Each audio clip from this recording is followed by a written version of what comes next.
rallies, watimuru consultative rallies, mondo wabed gi pre-election agreement, which is fundamental to any stable government and democracy.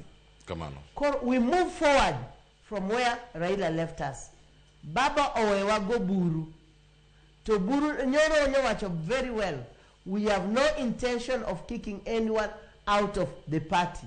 Ngat madwa wuok, bo wuok. Bo wuok.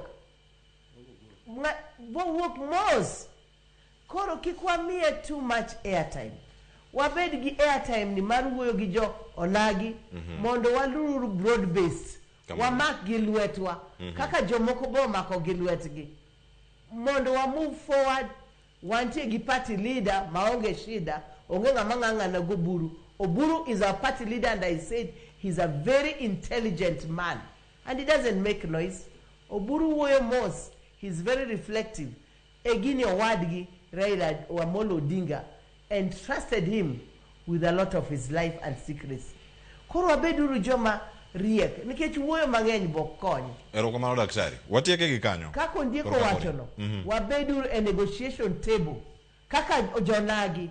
Mwawacho ni kwa dhie broad base ni. Mae mwadoro mondo timno kaka jonagi. To Ruto bo orwakowa kaka onagi. He has been more here than in any county. Lakini koneno wakwago koko kongi kone bwachon hawa awana msimamo.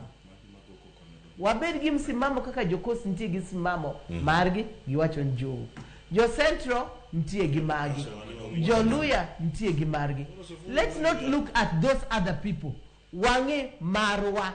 What is coming in? Wabed gi mbadigiri wa morgo. Wabed gi wandai wa morgo. Wabed gi jowa mantie sirikal oluga giri wa morgo. Wakwagi, wa consolidate mondo gi konywa kaka onagi. To ODM and party. Arwako UDA nikech ang'en kiny. ODM gi UDA korwakore. Mae rangi miborwako. To ineno anti nyaka gi badge mar Raila. Mane leader marwa. Erokamano Dr. Agnes. I'm already in. Those who are making noise. If you're out. Sawa. Ongado wagi kanyo kura mogi jwan kendo kanyo mano wach medo mogi kawo kuom Dr. Agnes Salome. Kasmel in gi seconds pradeka. Mare ko wacho ni mana kaka o embrace jotelo mamoko